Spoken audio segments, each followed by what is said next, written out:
বন্ধুত্ব একমাত্র সিমেন্ট যা সবসময় পৃথিবীকে একত্রে রাখতে পারবে। যদি তুমি মানুষকে বিচার করতে যাও তাহলে ভালোবাসার সময় পাবে না।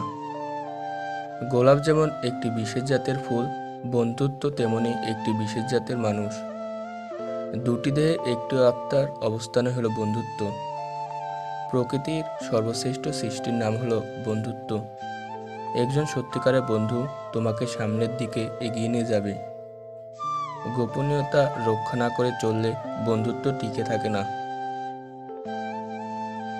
বন্ধু মানে একজনের মন খারাপ থাকলে অন্যজন সেটি ভালো করে দেয়। বন্ধু মানে সকল বিপদে আপদে একসাথে থাকা। বন্ধু মানে সারাক্ষণ একে অপরকে বিরক্ত করতে থাকা। বন্ধু মানে স্কুলের নাম প্রেজেন্টের সময় তার হয়ে নামটি প্রেজেন্ট করে দেওয়া। পৃথিবীতে সব সম্পর্ক শেষ হয়ে গেলেও বন্ধুত্ব কখনো শেষ হয়ে যায় না।